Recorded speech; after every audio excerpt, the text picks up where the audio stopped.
Namaste, good morning, Adab, Sat Shri Akal. I'm your friend Shali, going to tell you a poem, A Tiger in the Zoo, written by.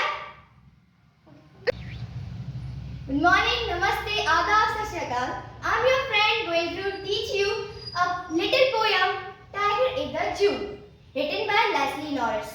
Leslie Norris ने इस poem में compare किया है एक cage tiger को और एक natural living habitat of tiger को, जिसमें उन्होंने बताया है कि जो केज टाइगर है वो कैसे रहता है और एक नेचुरल लिविंग हैबिटेट जो टाइगर होता है वो कैसे रहता है।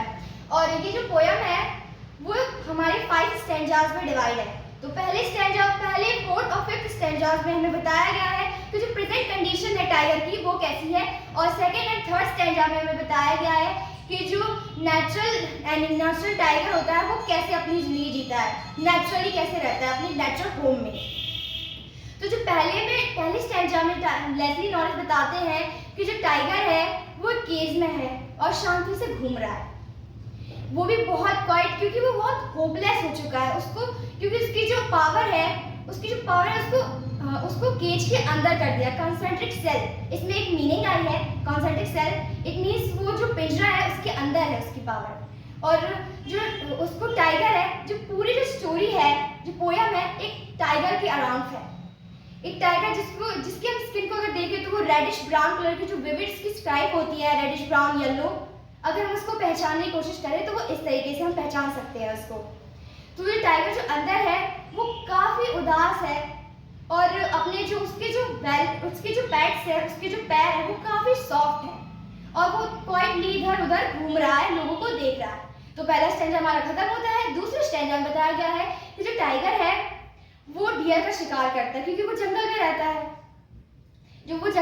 है। जो उसके वाटर होल्स होते हैं जहाँ पे जो डियर आता है, वो जो डियर का जो हंटिंग करता है वो सिर्फ अपने फूड के लिए करता है, नॉट फॉर द पीजेंट। और जो नेक्स्ट स्टैंजा है 3rd स्टैंजा, जिसमें वो टाइगर के बारे में बताया गया है कि वो टाइगर जो होता है वो अपने लिए हर चीज़, वो जंगल में रहता है, अपने इकोसिस्टम में रहता है, किसी को हार्म नहीं करता है, जब तक कोई उसको परेशान नहीं करता वो किसी से कुछ नहीं कहता। When someone is not promoted, that he did not hunt and harm any other one. Okay, so 4th stanza में बताया गया है कि जो प्रेजेंट कंडीशन है टाइगर की वो कैसी है। वो बताते हैं कि जो टाइगर है वो अभी जू में है, कॉन्सेंट्रिक सेल्स में है, और वो अभी जो टूरिस्ट आते हैं उनको देखते हैं, पिक्चर क्लिक करते हैं, वो उनको देखता भी नहीं, उनको इग्नोर करता है। 4th स्टैंजा में यही कहा गया। तो इसमें एक क्वेश्चन भी बनता है कि वो उनको इग्नोर क्यों करते हैं। आपको भी क्वेश्चन होगा कि उनको इग्नोर क्यों करेगा, उनको देखना चाहिए, लेकिन वो इग्नोर इसलिए करता है क्योंकि जो टाइगर है वो उनको देखना भी नहीं चाहता, क्योंकि वो चाहता है कि ये शायद हमारी मदद करे। वो उनसे वो भी करता है पर लेकिन वो उनके इमोशंस को नहीं समझता, क्योंकि हम लोग तो बोल देते हैं, हम अपने इमोशंस को लोगों को बता भी देते हैं, लेकिन अब वो एनिमल्स है, वो अपने इमोशंस को नहीं बता पाते, इसलिए वो काफ़ी उदास है, होपलेस है, उसको कुछ समझ नहीं आ रहा है। इस पोयम में उसकी मेंटल कंडीशन के बारे में बताया गया है कि जो केज टाइगर है उसकी मेंटल कंडीशन कैसी है। तो वो उनको नहीं देखता है, उनको इग्नोर करता है। और अब जब शाम हो जाती है तो वो पेट्रोलिंग कार्स की एक मीनिंग भी आई है, एक पेट्रोलिंग कार्स एंड उसके जो वाइट पिंक्स है, एक वर्ड मीनिंग और है, वाइट पिंक्स मीन्स उसके जो सफ़ेद दांत हैं उनको उनके लिए डिनोट किया गया है। और जो 5th स्टैंजा है उसमें बताया गया है कि एक पेट्रोलिंग कार्स है, वो पेट्रोलिंग कार्स मेनली गार्ड्स के लिए बोला गया है, जो गार्ड्स आते हैं और जिनको चेक करने के लिए कि सब कुछ वेल मेंटेन है या नहीं, तो वो पेट्रोलिंग कार उनके लिए ली गई है। तो जब वो आती हैं तो वो उनकी आवाज़ को सुनता है और सुन के एक मीनिंग और है brilliant eyes and brilliant star. वो उसके लिए बताया गया है कि जब अगर हम देखें टाइगर के ऊपर हम रोशनी डालते हैं या किसी भी एनिमल के ऊपर हम अगर रोशनी डालें तो वो जो होता है उसकी जो आंखें होती है ना वो चमकने लगती हैं, है ना। अगर आप देखेंगे तो वो चमकेगी तो वो बहुत अच्छी भी लगती है।